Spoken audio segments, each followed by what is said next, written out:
Oke, hari ini kita bahas tentang ini ya, desain dan formulasi sediaan Solida.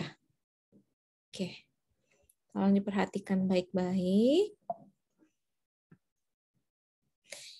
Nah, pasien yang datang ke apotik ya, biasanya untuk mendapatkan obat, itu akan menerima obat dalam bentuk sediaan farmasi ya, seperti sirup, tablet, salep, dan lain sebagainya. Sediaan farmasi atau dosis form yang diterima oleh pasien itu merupakan suatu unit dosis dari produk farmasetika yang berada dalam bentuknya seperti sirup, tablet, salep, dan lain sebagainya. Nah, sediaan farmasi ini terdiri dari campuran antara zat aktif dan bahan tambahan atau eksipien yang ditujukan untuk pengobatan penyakit dengan mekanisme kerja tertentu sesuai dengan khasiatnya. Ya, sebagai contoh, apabila pasien itu memperoleh parasetamol dalam bentuk sediaan tablet dengan bobot total per tabletnya adalah 650 mg, pada sediaan tablet tersebut terdapat zat aktif parasetamol sejumlah 500 mg, serta bahan tambahannya itu sejumlah 150 mg. Ya, jadi kalau misalkan kita mau beli obat gitu ya, kita mau beli obat pasti kita akan menerima dalam bentuk sediaan, bukan dalam bentuk serbuk zat aktif murni, misalkan seperti itu. Pasti kalau nggak tablet atau sirup atau salep dan lain-lain. Nah, kalau kita misalkan tabletnya itu misalkan parasetamol tadi ya, parasetamol itu tertulis dosisnya adalah 500 mg. 500 mg itu adalah apa? 500 mg itu adalah zat aktifnya gitu. Ya. 500 mg adalah zat aktifnya yang kemudian tapi dalam bobotnya itu atau dalam satu tablet gitu ya, dalam satu tablet itu bukan 500 mg, tapi karena ada bahan tambahan yang lain, jadinya ditambah bisa mencapai 650 mg. Jadi tambahan dari eksipiennya itu adalah 150 mg. Seperti itu.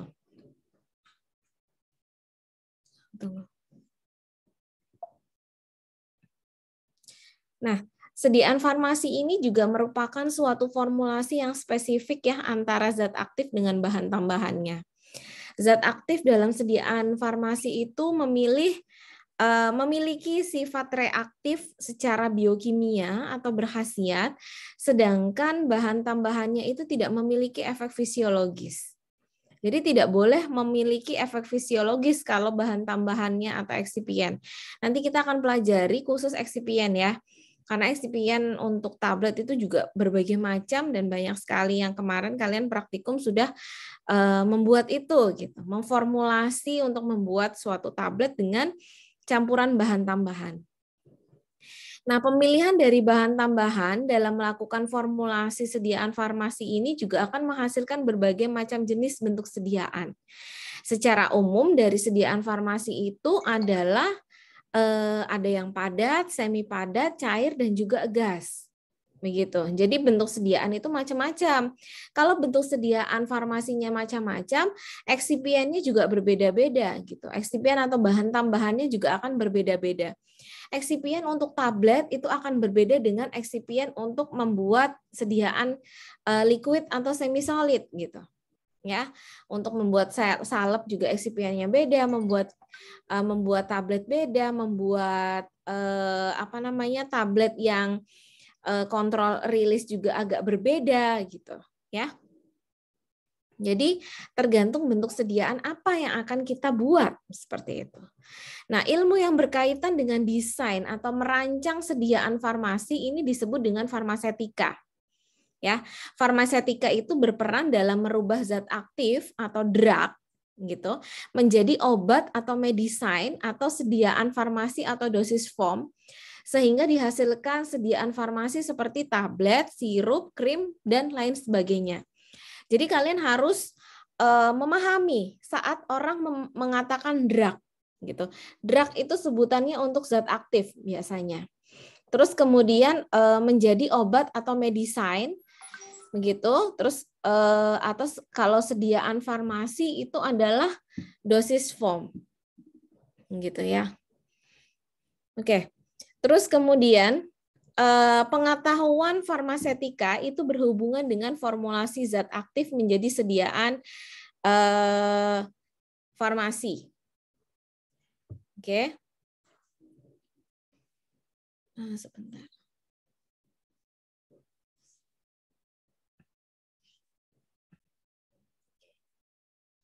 Ya, tadi ya. Saya ulangin, pengetahuan farmasetika berhubungan dengan formulasi zat aktif menjadi sediaan farmasi.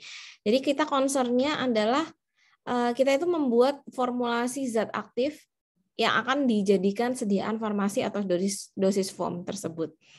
Nah, sediaan farmasi inilah yang akan dikonsumsi oleh pasien karena mengandung zat aktif dengan unit dosis yang mampu menimbulkan efek farmakologi untuk proses terapi tertentu. Formulasi dalam merancang sediaan farmasi itu juga berperanan dalam menentukan jenis dan jumlah eksipien dengan tepat. Berikutnya dilanjutkan dengan proses pembuatan sediaan farmasi. Nah, sediaan farmasi yang dihasilkan itu tentunya memenuhi persyaratan yang tercantum dalam farmakope ya. Dengan demikian perlu adanya jaminan terhadap kualitas, stabilitas, serta keefektifan sediaan farmasi yang telah dibuatnya. Seperti itu. Jadi tujuan kita untuk membuat sediaan farmasi itu apa? Ya untuk menimbulkan efek farmakologinya gitu. Apakah zat aktif itu tidak menimbulkan efek farmakologi, Bu? Menimbulkan gitu. Tetap menimbulkan efek farmakologi. Tetapi kalau misalkan kita hanya memberikan zat aktif murni ke pasien seperti itu akan lebih susah ya, lebih susah untuk dikonsumsi. Ada zat aktif murni kan ini ada yang masih sifatnya itu tidak larut air gitu ya, kurang larut dengan air seperti itu atau kurang memiliki kelarutan yang buruk ya, memiliki kelarutan yang buruk sehingga saat dikonsumsi langsung itu efeknya juga kurang baik. Jadi harus diperbaiki dengan penambahan eksipien-eksipien seperti itu. Sehingga menimbulkan efek farmakologi.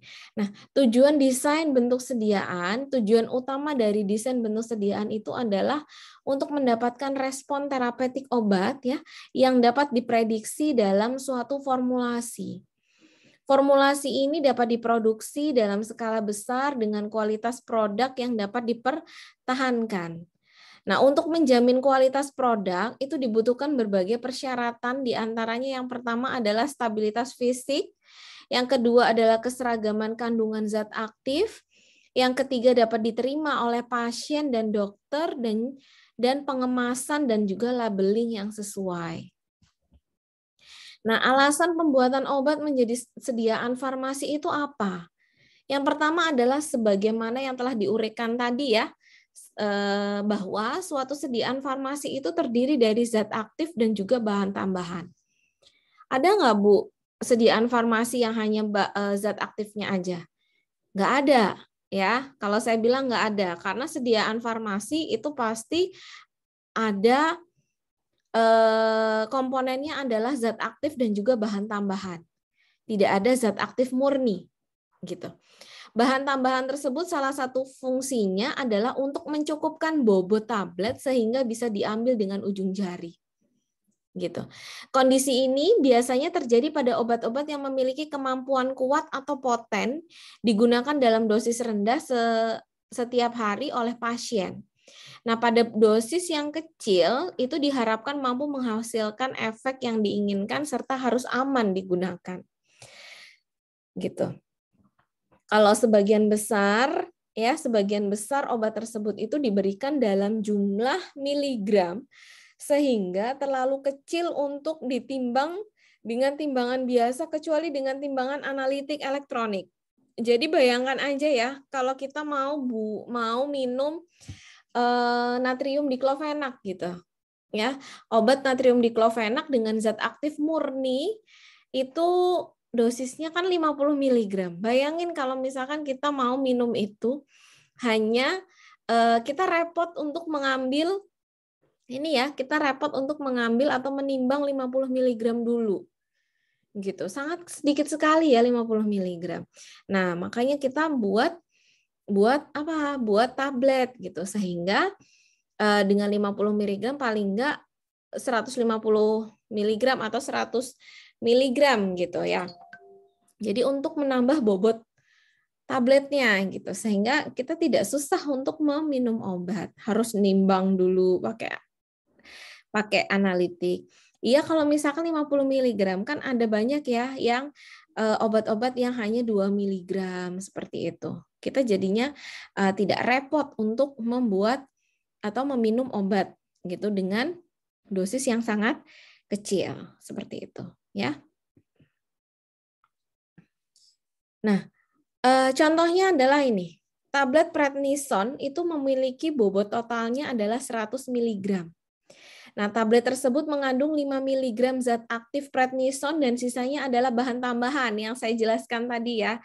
Nah, bagaimana mungkin ya seseorang itu mendapatkan prednison dengan dosis 5 mg jika dalam sediaan tablet tersebut tidak ada bahan tambahannya gitu. Ya, si apotekernya atau orang apotik yang agak susah begitu, susah untuk menimbang 5 mg.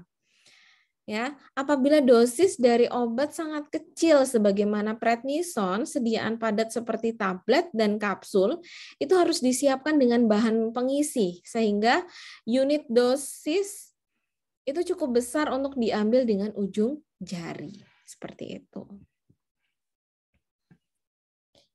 Nah, alasan pembuatan obat atau zat aktif menjadi sediaan farmasi yang pertama adalah untuk melindungi obat dari pengaruh oksigen yang ada di atmosfer atau kelembapan yang berpotensi merusak obat. Nah, hal ini bisa diatasi ya diantaranya dengan penyalutan sediaan tablet serta penyegelan untuk sediaan ampul. Nah, untuk melindungi obat dari pengaruh asam lambung yang berpotensi merusak obat setelah pemberian obat secara oral, hal ini bisa diatasi dengan pembuatan tablet salut enterik. Nah, untuk menutupi rasa pahit, asin, dan bau yang tidak enak dari obat, hal ini juga bisa diatasi ya dengan membuat sediaan kapsul, tablet bersalut, sirup, dan juga rasa dan bau yang menyenangkan. Jadi kita tetap enak atau patuh dalam minum obat gitu. Nah, kalau membuat obat menjadi sediaan cairan yang tidak larut atau tidak stabil dalam pembawanya, ini bisa dibuat dengan bentuk suspensi. Jadi obat-obat yang susah atau sukar larut dalam air begitu ya, itu bisa kita buat dengan suspensi. Nah, untuk membuat obat menjadi sediaan dalam bentuk cairan seperti sirup dan juga larutan. Nah, kalau untuk membuat obat menjadi sediaan dengan pelepasan yang terkendali, itu bisa membuat seperti pembuatan berbagai jenis tablet lepas lambat seperti itu. Kalau untuk membuat untuk membuat aksi obatnya itu optimal pada pemberian secara topikal seperti ointment, krim, transdermal, salep untuk mata, telinga dan juga hidung. Seperti itu. Ya. Terus kemudian juga tujuannya adalah untuk memberikan kemudahan ya supaya obat itu bisa dimasukkan ke salah satu lubang pada tubuh seperti sediaan suppositoria rektal atau vagina. Nah, untuk memberikan kemudahan juga supaya obatnya itu secara langsung bisa dihantarkan ke dalam darah atau jaringan tubuh seperti sediaan injeksi. Terus kemudian memberikan kemudahan juga ya supaya optimal dihantarkan terapinya melalui inhalasi seperti sediaan inhalan atau aerosol. Jadi banyak sekali ya tujuan dan manfaatnya. Kenapa zat aktif itu dibuat suatu sediaan farmasi begitu atau dosis form bentuk sediaan farmasi. Karena itu tadi yang pertama Ada yang misalkan kalau tidak larut air, kita bisa bikin sediaan suspensi. Yang larut air itu bisa dibuat larutan seperti itu, atau menutupi rasa dan lain-lain seperti itu ya. Terus kemudian satu jenis obat atau zat aktif itu bisa dibuat dalam berbagai bentuk sediaan farmasi yang digunakan untuk kemudahan dan keefektifan pengobatan pada suatu penyakit ya. Sebagai contohnya adalah paracetamol. Nah, ini merupakan suatu obat analgetik atau antipiretik ya, analgetik dan antipiretik yang yang dapat dibuat dalam bentuk sediaan tablet dan juga sirup. Gitu. Jadi bisa dibuat tablet, bisa dibuat sirup. Ada berbagai macam ya. Kalau di apotik kalian pasti sering lihat beberapa bentuk sediaan, tetapi dia dengan zat aktif yang berbeda gitu. Berbagai maksudnya zat aktif yang sama tapi dengan dosis form yang berbeda gitu. Ada yang bentuknya tablet, ada yang mau bentuknya sirup seperti itu. Contoh lainnya adalah prednisolon. Nah, ini merupakan suatu steroid adrenokortikal sintetik yang digunakan sebagai antiinflamasi pada berbagai bagian tubuh. Nah, zat aktif prednisolon ini bisa dibuat menjadi berbagai bentuk sediaan farmasi ya, seperti tablet, suspensi steril untuk injeksi, larutan untuk injeksi, sediaan obat mata serta serbuk steril atau suspensi kering. Ada nggak kalian bisa nggak salah satu ini yang nyebutin apa lagi ya? Kira-kira contoh zat aktif yang dia itu dibuat menjadi berbagai bentuk sediaan farmasi, coba. Apa aja selain paracetamol dan prednisolon? Ada yang bisa jawab? Izin menjawab, Bu. Boleh, silahkan. Seperti metilprednisolon. Itu dibuat Terus, apa aja? Metil ada yang tablet, ada yang injeksi. Ya, terus ada lagi? Ada lagi ibuprofen, ada yang sirup, ada yang tablet. Nah, ya, oke. Gitu ya. Jadi kalian paham ya. Zat aktif ini bisa dibuat menjadi berbagai bentuk sediaan farmasi. Seperti itu. Oke. Bagaimana obat bekerja sampai menimbulkan efek atau khasiat? Pendekatan rasional untuk mendesain suatu sediaan farmasi itu membutuhkan suatu pemahaman yang lengkap yang meliputi sifat-sifat fisikokimia dan juga biofarmasetika dari bahan obat serta pemahaman tentang jalur disposisi fisiologis obat setelah diberikan secara peroral, melalui mulut, masuk ke dalam saluran cerna, terus kemudian diabsorpsi, masuk ke dalam darah sampai memunculkan efek farmakologi atau respon terapeutiknya. Nah, ini adalah organ saluran cerna yang berperan pada pemberian obat melalui mulut ya. Yang pertama adalah nah, ini adalah ilustrasi organ saluran cerna yang berperan pada proses pemberian obat melalui mulut peroral yang diawali dari mulut, kerongkongan, masuk ke dalam kerongkongan, terus kemudian ke lambung, terus kemudian ke usus dan juga ke rektum. Ya. Jadi perjalanannya itu dari mulut ya, perjalanannya adalah ini adalah absorpsi, terus kemudian masuk ke kerongkongan, terus kemudian dia lambung. Kalau obat-obat yang dia diabsorpsi di lambung, dia akan diabsorpsi di lambung. Tapi kemudian kalau misalkan obat-obat yang rusak dalam cairan lambung gitu ya, yang rusak dalam cairan lambung itu akan itu memerlukan apa? Memerlukan penyalutan agar dilindungi dari ini, dari apa namanya? Dari asam lambung ya, dari asam lambung karena dia akan diabsorpsi di usus begitu. Ya, yang akan diabsorpsi di usus, di pH basah. Ya, seperti itu. Peristiwa disintegrasi dan disolusi pada lambung. Nah, pemberian obat dalam bentuk sediaan farmasi melalui mulut merupakan sistem penghantaran obat yang paling umum dengan tahapan sebagai berikut. Yang pertama adalah sediaan farmasi akan mengalami peristiwa disintegrasi, yaitu pecahnya sediaan farmasi dan mengakibatkan zat aktifnya itu terlepas dari sediaan. Nah, berikut akan mengalami disolusi, yaitu proses melarutnya zat aktif dalam cairan saluran cerna. Selanjutnya, zat aktif yang larut akan melintasi membran saluran cerna untuk masuk ke dalam sirkulasi darah. Jadi awalnya tablet itu kan setelah diminum masuk melewati mulut, kemudian melalui kerongkongan, terus kemudian jatuh ke lambung ya. Nah, tabletnya kalau misalkan dia harus diabsorpsi di dalam lambung gitu, tabletnya akan mengalami disintegrasi. Ya, disintegrasi menjadi partikel-partikel pecah menjadi partikel-partikel atau granul. Ya, granul seperti ini masih. Terus kemudian agak turun lagi terus kemudian berubah atau pecah menjadi partikel larut. Ya, menjadi partikel larut, terus kemudian dia larut, ya, kemudian dia larut, partikel yang larut seperti ini itu adalah dinamakan disolusi, ya, proses disolusi. Jadi kemarin kalian waktu melakukan proses disolusi itu anggaplah seperti ini gitu, tabletnya pecah menjadi granul dulu, terus kemudian dia larut, begitu. Larut tercampur dengan medium cairan tubuh gitu. Ini adalah proses absorpsi obat menuju pembuluh darah ya.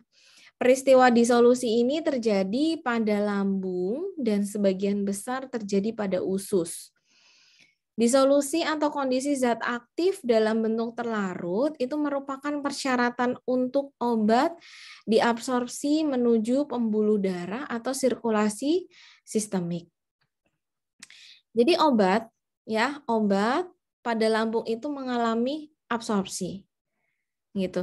Obat di dalam lambung itu mengalami absorpsi, terus kemudian kalau yang mengalami absorpsi dia akan berproses. Awalnya adalah yang disolusi tadi. Obatnya terdegradasi menjadi ini menjadi granul-granul tersebut ya, menjadi granul, terus kemudian dia pecah lagi menjadi partikel-partikel. Terus kemudian dia diabsorpsi, setelah diabsorpsi langsung dia masuk ke distribusi.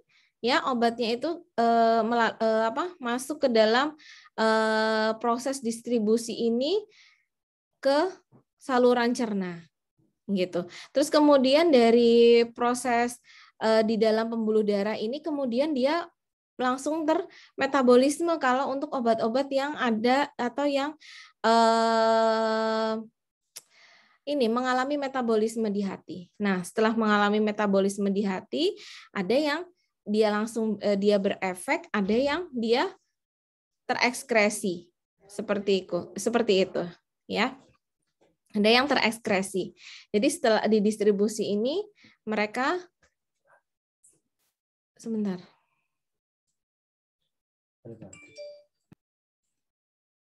Oke, ini ya.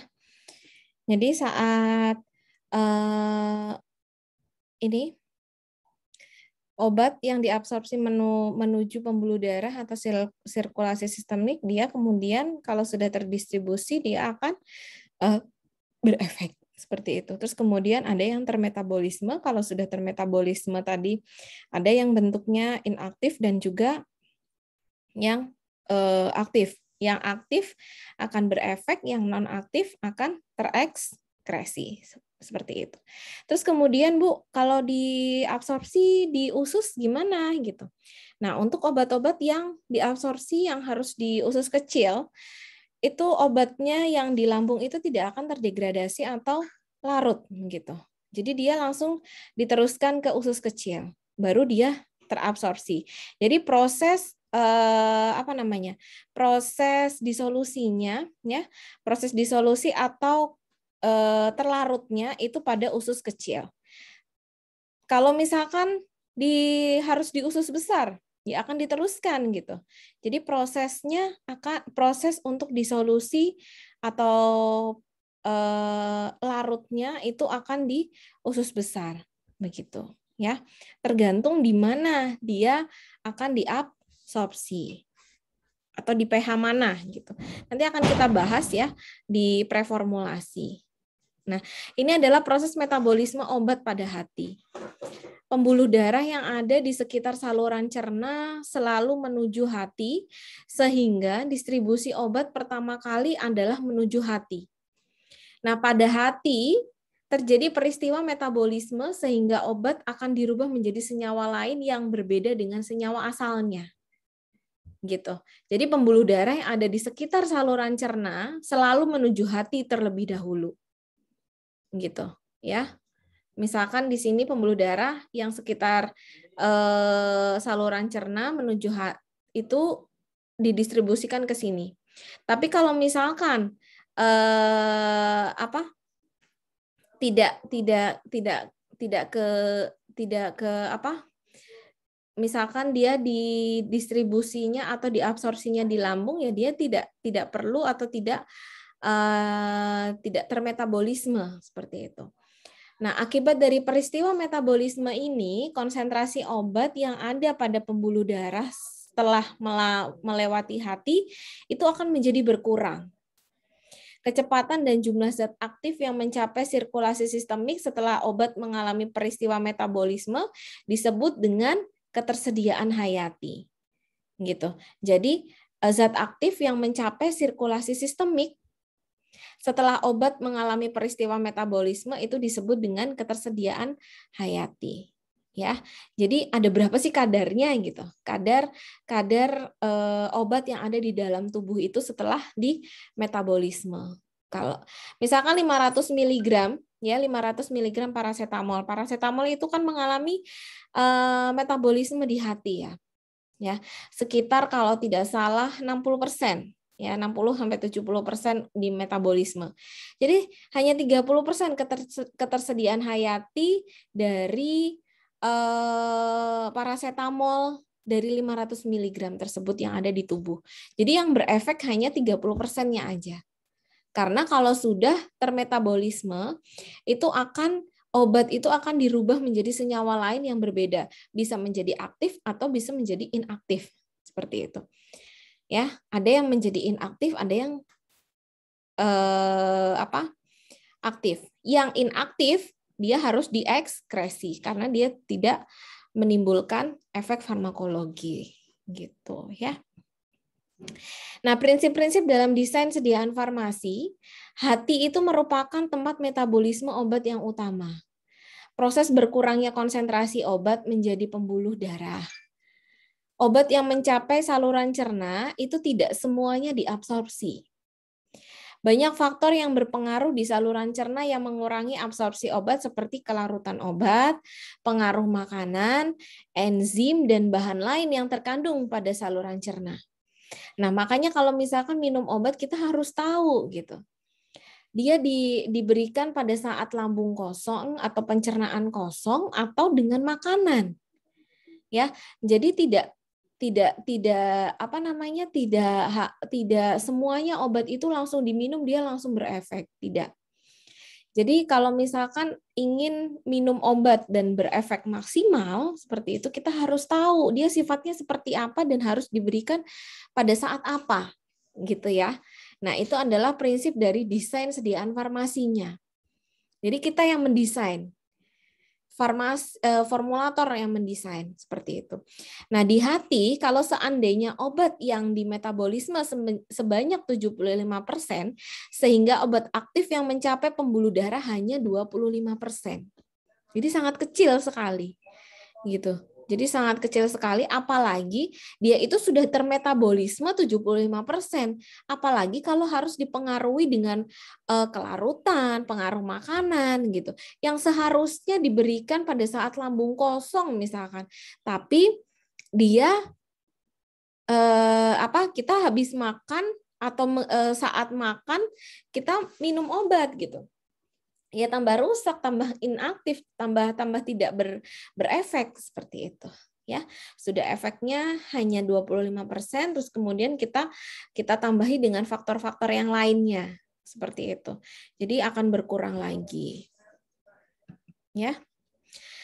Nah, ini adalah interaksi obat dengan reseptor ya. Kita akan bahas lagi interaksi obat dengan reseptor karena desain sediaan obat itu juga berpengaruh, juga dipengaruhi oleh interaksi obat dengan reseptor. Distribusi itu merupakan proses yang akan dialami oleh obat setelah melintasi hati. Distribusi yang terjadi distribusi yang terjadi pada pembuluh darah itu berperan pada penghantaran obat menuju pada reseptor yang merupakan tempat aksi obat. Protein plasma yang terkandung dalam pembuluh darah itu memiliki kemampuan berikatan dengan obat. Nah, ikatan obat dengan protein plasma ini juga berperan dalam mengurangi konsentrasi obat menuju reseptor. Interaksi obat dengan reseptor itu akan menimbulkan serangkaian aksi sehingga mampu merubah fungsi dari biologis tubuh. Gitu.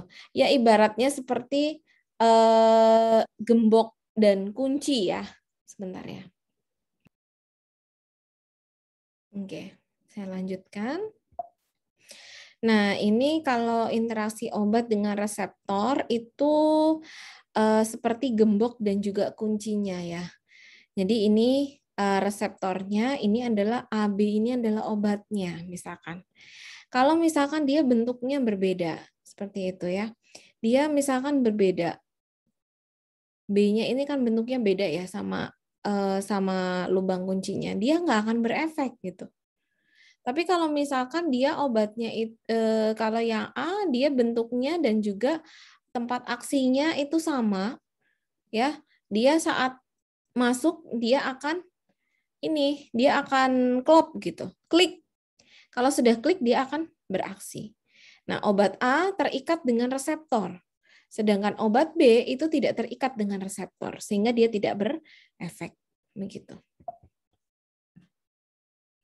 Peristiwa inilah yang akan menghasilkan efek farmakologi atau respon terapeutik dari suatu obat. Reseptor itu merupakan lokasi yang spesifik dan hanya dikenali oleh obat dengan struktur yang spesifik untuk mampu membentuk suatu ikatan obat dengan reseptor. Ya, jadi yang mampu mengenali itu hanya obatnya gitu. Obatnya tahu di mana rumahnya seperti itu. Di mana kuncinya dia sehingga dia bisa berefek.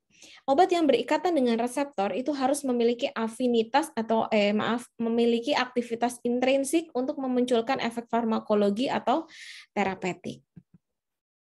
Nah, sifat fisikokimia obat itu memiliki dampak pada ketersediaan hayati, profil kemanjuran, dan juga toksisitas. Sifat fisikokimia dari obat itu bisa memiliki dampak besar pada ketersediaan hayatinya dan bahkan profil kemanjuran dan juga toksisitasnya. Jadi pemahaman tentang parameter-parameter ini perlu diperhatikan untuk pemilihan dan pengembangan bentuk sediaan yang optimal. Nah, sifat-sifat tersebut antara lain yang pertama adalah profil kelarutan dan kecepatan disolusi. Yang kedua adalah koefisien partisi antara lipid dan media fisiologi air.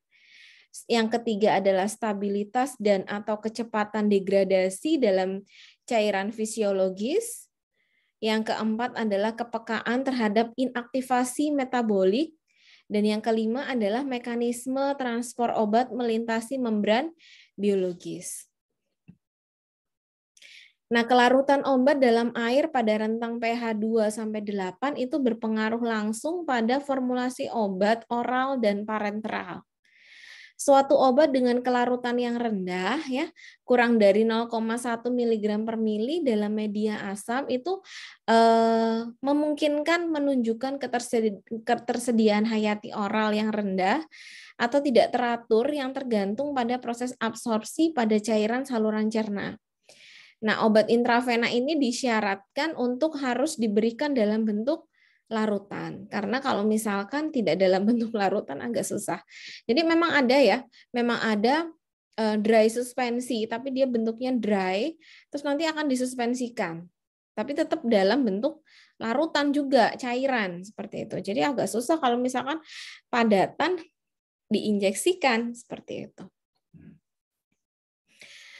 Oke. Koefisien partisi Koefisien partisi lipid air dari molekul obat mempengaruhi absorpsi secara difusi pasif.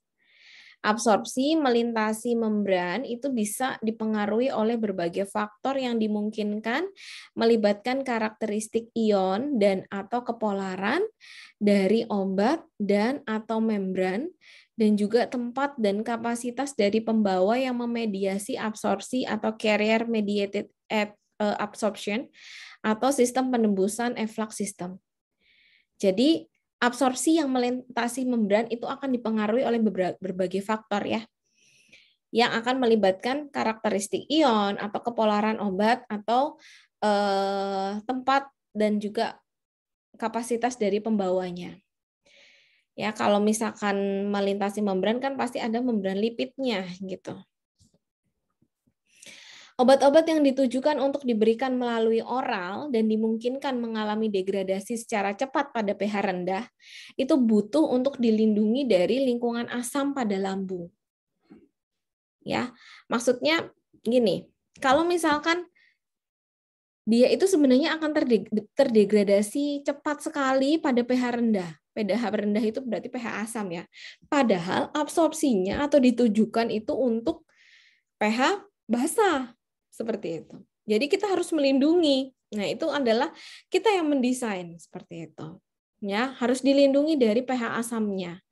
Nah, biasanya perlindungan dilakukan dengan cara menyalut dengan suatu senyawa yang tahan asam. Jadi sehingga saat disalut, saat masuk ke dalam lambung, dia itu tidak akan terdegradasi. Nah, senyawa yang tidak larut asam tetapi tidak larut dan tidak mengalami degradasi saat melewati lambung, tetapi harus larut pada saat mencapai lingkungan yang secara kimia itu akan lebih stabil pada usus dengan pH yang lebih tinggi. Supaya efektif, penyalutan yang tahan asam itu harus tetap utuh dan melindungi obat sampai dicapai pH untuk melarutkan penyalut dan diberikan dan berikutnya melepaskan obat pada usus di mana obatnya itu akan lebih stabil sehingga dia berefek. Karena kalau misalkan obat yang harusnya diabsorpsi di usus tapi dia terdegradasi di pH rendah atau di lambung, dia tidak akan berefek juga gitu. Ya, dia tidak akan stabil sehingga dia rusak dan hilang, dia tidak akan berefek. Makanya kita harus tahu, kita harus jeli gitu. Saat kita ke apotik atau kita orang farmasis ya, kalian sudah orang farmasis di sini, kalian harus tahu oh paracetamol itu diberikan pada saat kapan. Kalau setelah makan ya minumlah setelah makan seperti itu. Kalau misalkan obatnya itu disalut enterik gitu, artinya melindungi dari lingkungan asam ya jangan digerus seperti itu. Ya, percuma kalau digerus, rusak jadinya. Sifat biofarmasetika itu akan mempengaruhi ketersediaan hayati. Kenapa? Metabolisme inaktivasi yang mengurangi konsentrasi obat dalam tubuh dari senyawa yang diberikan secara oral itu bisa terjadi pada lumen saluran cerna, mukosa saluran cerna, atau pada hati sehingga dapat mempengaruhi keoptimalan ketersediaan hayati obat. Nah, salah satu sifat fisikokimia dan biofarmasetika dari obat itu adalah diperolehnya konsentrasi obat dalam plasma sesuai dengan yang dapat ditentukan dan sesuai yang diharapkan. Dengan demikian dapat dipilih dan dikembangkan suatu bentuk sediaan yang lebih manjur dengan menggunakan pendekatan formulasi yang yaitu penggunaan produknya atau alat atau device atau menggunakan rute pemberian lain atau alternatif. Ya. Ini adalah pertimbangan farmaseutik dan formulasi. Pertimbangannya yang pertama kita itu harus melihat, kita harus tahu bentuk sediaan apa yang akan kita buat. Gitu ya. Saat kita membuat suatu sediaan atau nanti kalian mau KTI ya, KTI dalam di Tekno gitu. Kalian itu harus tahu bentuk sediaan yang akan kalian buat itu apa dulu. Ya. Itu konsep pertama, konsep berpikir yang pertama di Tekno, gitu. Terus kemudian bentuk sediaan ini akan menghasilkan profil pelepasan yang seperti apa, ketersediaan hayatinya yang bagaimana, dan efek klinisnya bagaimana, gitu. Terus kemudian kita membuat skala kecil atau pilot plan, terus kemudian skala produksi atau production scale up, gitu. Ini konsep untuk ini ya, untuk industri dan juga untuk kalau misalkan kita mau ya membuat sediaan atau mendesain sediaan farmasi. Terus kemudian baru kita pertimbangkan efek terapeutiknya. Ya, efek terapeutiknya itu yang seperti apa? Terus kemudian mempertimbangkan jenis penyembuhannya. Dia lokal atau harus ke sistemik? Gitu ya. Terus kemudian baru mempertimbangkan usia serta kondisi dari pasien. Untuk siapa? Pasiennya itu untuk siapa usianya? Usianya itu ke yang anak-anak, dewasa, atau yang geriatri. Seperti itu. Jadi latar belakang dari suatu konsep desain farmasi itu ya dari sini gitu. Jadi kalau kalian sudah dapat ini, kalian akan mudah untuk menjelaskan, oh saya mau buat misalkan ya, saya mau buat salep gitu, atau membuat tablet lepas lambat, Bu. Itu untuk menghasilkan profil pelepasan yang bagaimana sehingga ketersediaan hayatinya akan begini-begini karena kalau misalkan tidak kalau tidak lepas lambat dia akan karena dia ada efek ini metabolisme sehingga dia cepat akan terekskresi misalkan, atau supaya minum obatnya itu tidak 4 kali sehari gitu, hanya 2 kali sehari atau 1 kali sehari misalkan seperti itu ya, misalkan seperti itu. Jadi kalian bisa tahu ini adalah pertimbangan farmaseutik dan formulasi dalam mendesain suatu sediaan farmasi. Nah, pertimbangan farmaseutik dan formulasi sebelum dilakukan formulasi suatu obat atau zat aktif menjadi sediaan farmasi, pertama kali itu perlu ditentukan ya, bentuk sediaan farmasi yang akan dibuat yang diharapkan itu bisa menentukan arah pengembangan produk yang akan dibuat. Terus kemudian perlu diperhatikan juga bahwa produk yang akan dikembangkan itu diharapkan mampu mendapatkan hasil yang sesuai dengan yang diharapkan seperti profil pelepasan obat, ketersediaan hayati, dan efek klinis serta faktor lain yang meliputi studi skala kecil atau pilot plan dan skala produksi atau production scale up. Terus kemudian formulasi yang terbaik yang sesuai dengan tujuan produk dipilih menjadi master formula. Nah, sejumlah produk obat yang mempunyai sifat dan mutu yang seragam yang dihasilkan dalam satu siklus pembuatan itu disebut dengan batch. Ini adalah pertimbangan efek terapeutik, jenis penyembuhan, atau aksi lokal atau sistemik, dan usia serta kondisi dari pasien. Nah, sebelum senyawa obat atau zat aktif diformulasi menjadi sediaan farmasi, itu ada beberapa faktor yang dipertimbangkan ya. Di antaranya adalah efek terapeutik, jenis penyembuhan, aksi lokal atau sistemik, dan usia serta kondisi dari pasien tersebut bagaimana. Jika pengobatan yang dimaksudkan untuk penggunaan sistemik, dan diharapkan diberikan secara oral, maka sediaan yang sesuai adalah tablet atau kapsul karena mudah diberikan dan menyenangkan pada pasien. Tapi tablet dan kapsul itu kan banyak sekali ya profil pelepasan obatnya, atau misalkan modif ininya ya, modif pelepasan obatnya itu juga banyak sekali. Jadi kita bisa memilih gitu, yang konvensional atau kontrol rilis. Seperti itu. Nanti akan kita bahas juga. Nanti saya akan berikan yang materi yang untuk tablet-tablet kontrol rilis. Nah, jika pengobatan dimaksudkan untuk penggunaan sistemik dan diharapkan, ini diberikan, ini sudah. Jika obat digunakan supaya segera diperoleh hasil yang diharapkan atau pasien tidak dimungkinkan untuk mengkonsumsi obat secara oral, maka disiapkan dalam bentuk injeksi. Gitu. Terus untuk pertimbangan usia bagaimana? Usia itu juga berperan penting ya dalam desain farmasi. Nah, untuk bayi dan anak-anak di bawah 5 tahun, itu sediaan dalam bentuk cairan itu lebih disenangi dibandingkan dengan padatan untuk pemberian secara oral.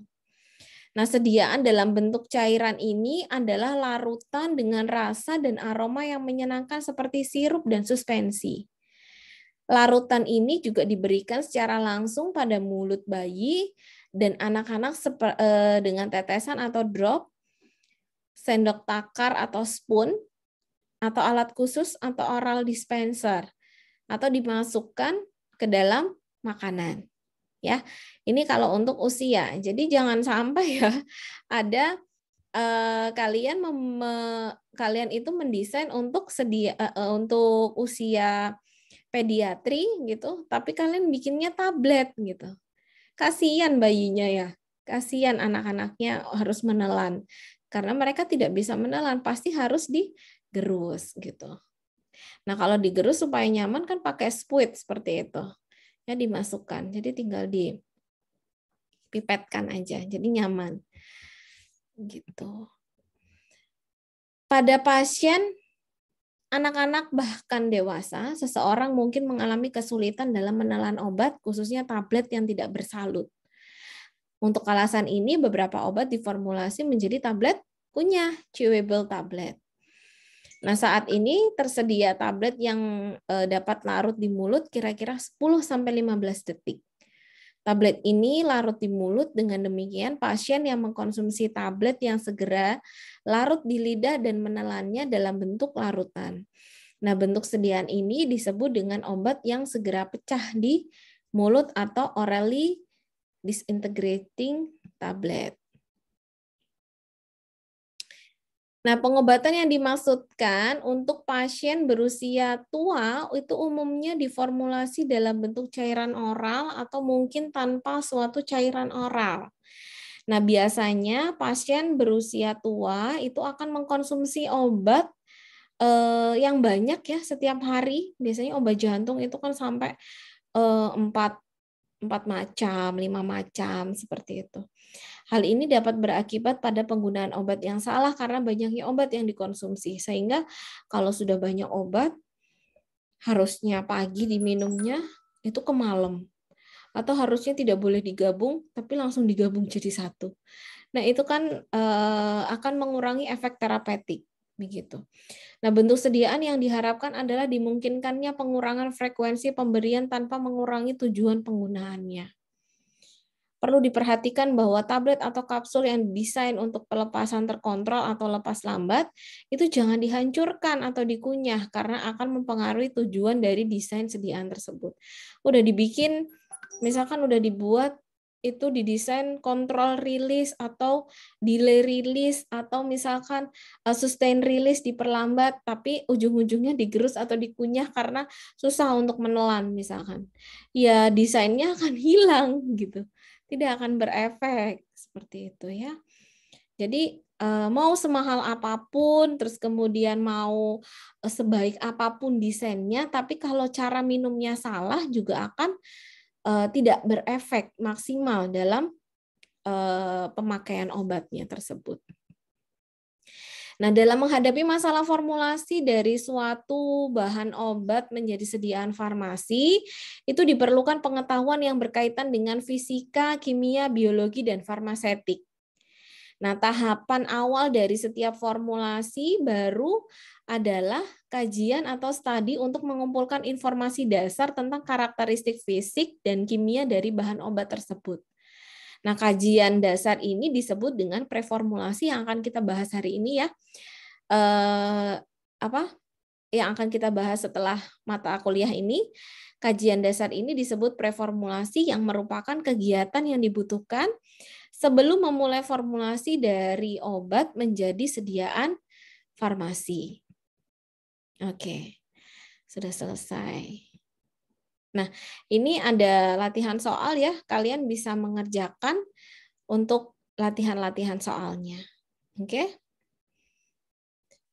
Mungkin untuk mata apa namanya? Untuk materi hari ini, yang ini ada pertanyaan? Silakan.